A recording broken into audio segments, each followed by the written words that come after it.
Geometry Unit 4, Lesson 2, Proving Figures are Similar with Transformations. So in this lesson, we want to apply the definition of similarity in terms of transformations, just like we did for congruence. We wanted to then decide if two figures are similar based on that, and use a sequence of similarity transformations to map one similar figure onto the other one. So a similar transformation, again, is a transformation in which an image has the same shape as its pre-image. It also has to have the same orientation and various things, but the main thing we'll focus on is the same shape. They include dilations and all the rigid transformations as well, so anything which was congruent is also similar, although everything that's not similar, everything similar is not congruent because all similarity transformations aren't rigid. So the rigid ones will also produce something similar, dilation and that, but then the dilations only are the similar only, rigid give you something which is congruent and similar. If you have a sequence, if you have any non-rigid one in there, it will end up being similar instead of congruent. The rigid ones can only be if all of the transformations involved in that sequence are rigid ones. So our similarity definition now is that two figures are similar if and only if one figure can be mapped onto the other one by a sequence of similar transformations. So it says each pair of figures below is similar. Find the similarity transformation that maps one onto the other. Describe and give the coordinate notation for the mapping. So we want to take this one as our number 1. This is our pre-image, and this is our image. What is the similarity transformation? So we'll see that the orientation did change, so there has to be something with either a rotation or a reflection. This is not a reflection across this line because this point does not go there and this point would be closer. It's not across this line, so we might try a rotation. This goes 4 to the right and 1 up. So if I go 4 to the left and 1 down, that could be a rotation. This is 2 to the right and 4 up, so 2 to the left and 4 down. So the image of G is N, the image of E is L. 8 and 4 goes 8 left and 4 down, so H goes to O, and 4, 6 goes to -4, -6. F will go to M. That is by a rotation of 180 degrees around the origin, and it really doesn't matter whether we say clockwise or counterclockwise when we're talking about 180. Sorry, that says 180 around the origin. And the coordinates, if you forgot the rule, you can look. This was 4, 6, and we said that one went here. That went to -4, -6, so we're taking -x and -y. So either you can use one to get it, like if you identify this and then get the coordinate, or you could have remembered that that was the coordinate rule. For this one, again, the orientation changed. It looks like it's been flipped over there. In fact, this was 2 to the right, and this was 2 to the left, 4 to the right, 4 to the left. So we're going to map this one to this one. This is a reflection over the y-axis.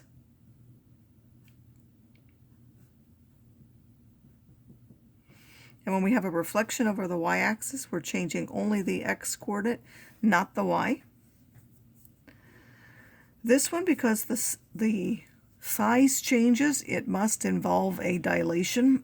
If it's going to be similar, well, we're told that they're similar, so it must involve a dilation. We're going from this one, RST, the big one, to the smaller one, so the scale factor has to be a fraction. In fact, this was 4 long, and this is only 2, so that's half of that.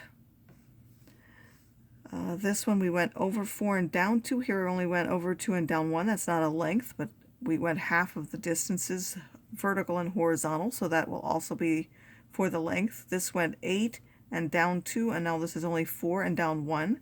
So that will be a dilation with scale factor 1/2 around the origin. I'm just going to say scale factor is 1/2 around the origin. And now we haven't really looked at a rule. Well, we talked about it before, if you remember what it is, but if not, you could look at the coordinates. This went from 0, 4 to 0, 2. This went from 8 - 2 to 4 - 1. So you'll see that we both took 1/2 of the x and 1/2 of the y, which we talked about before, when it's both a horizontal shrink or stretch and a vertical shrink or stretch with the same number in the front. That's when we have a dilation. Now, these are all similarity transformations, so we could say these are similar. Of course, the first two are also congruent because these two transformations are rigid, whereas these are not congruent. They're similar only because this is a non-rigid transformation as a dilation. So again, I'll remind you of the coordinate notation for with scale factor k. This is only around the origin.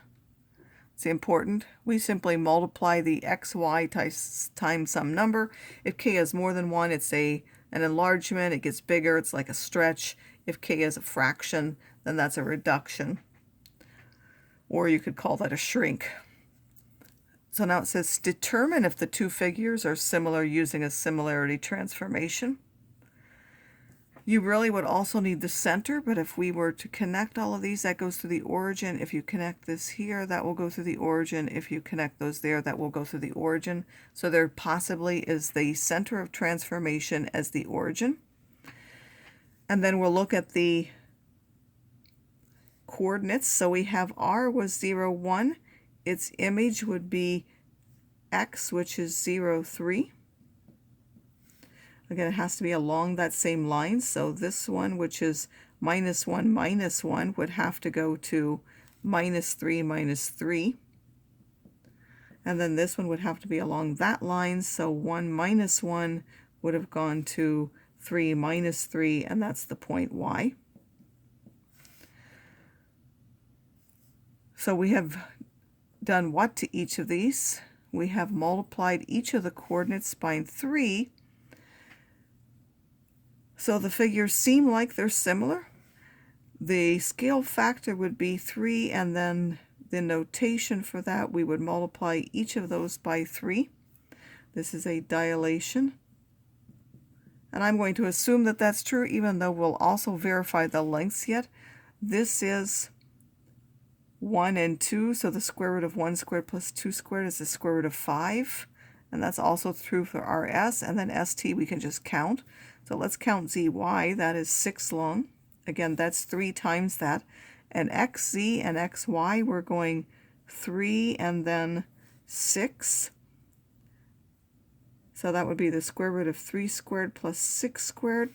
That's 36 and 9, that's the square root of 45. 45 is 9 times 5, so when we take the square root, the square root of 9 comes out as 3. So this again is 3 times that. So the figures really are similar. And this really is a dilation with the origin as the center and a scale factor of 3. And this is the notation. All right, this one we have PQ. Well, that's too long. And WX is 4 long. So it looks like we might be doubling that. So this could be a dilation around the origin. Another way you could look was to see if these are on a line with the origin. They're not, though. So that's an indication that this might not be a dilation. So that one is, but this one is not. So it could have a scale factor of 2.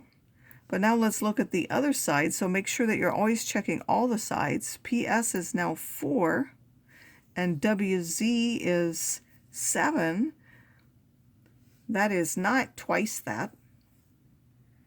So WZ is only 7, not the 8 that we would expect equals to 7, which is not the 8. So these are not similar, and there is no similarity transformation. Again, another indication of that is that these points are not all from the center. They could have had some other center, but they're certainly not around the origin. And we can tell from the lengths it's not a dilation at all.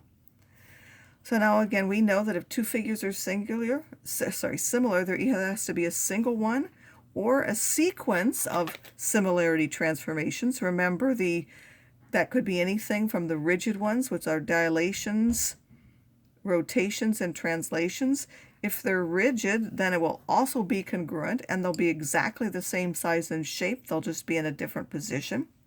If they're the same shape but not the same size, then there have to be a dilation, and then it's only similar, it's not congruent. And when we look at one and we want to find it out, it's often easiest to figure out what the new coordinates would be if we do the dilation first and then figure out what rigid ones are needed. Of course, if you don't want to do it that way, you don't have to, but in my opinion, that generally makes it easier.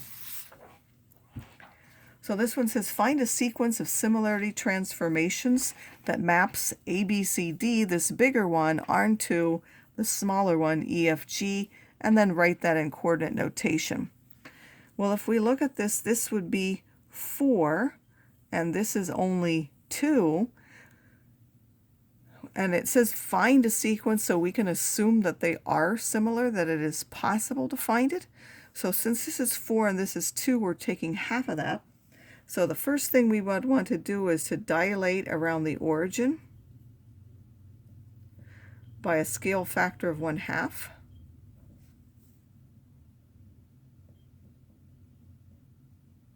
And then see what other transformations are needed. Of course, it says this, we want the coordinate notation for each one of those. So we're going to take 1/2 of the x and 1/2 of the y. In fact, that will tell us our new points. This is -2, 2, so it will go to -1, 1. This is 2, 2, so it would go to 1, 1. This is at 1, that's 1, 6. So we're going to go to 1/2, 3.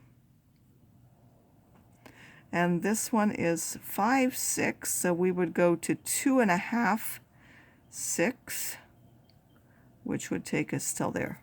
That would be our in-between image, so that we can now check and see what do we need to map it onto this yet.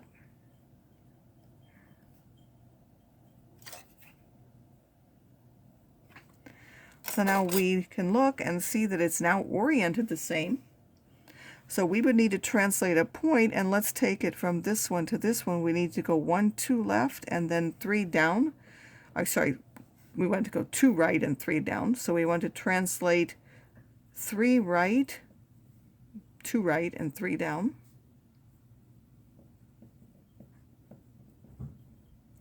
And the notation for that, xy, would be to go right, we add to the x2, and to go down 3, we subtract 3 from the y. The translations could have been done in either order. As I said, you could have translated this 2 right and 3 down and then shrunk it, but in my opinion, the dilation usually is easier to identify the rest of them if you do the dilation first. All right, now the circle similarity theorem says that all circles are similar. So to prove that, we have to show that there is a sequence of transformations that will map one onto the other. They can either be rigid or non-rigid from the ones we've looked at. So we have a circle with center C and radius R. We can't really see that very well. And we have a circle of center D and radius, which is S. And we want to prove that this circle is similar to this one. So again, we have to show that there's a sequence. So first we can transform and move this center to this one. That would involve a translation along the vector that goes from C to D.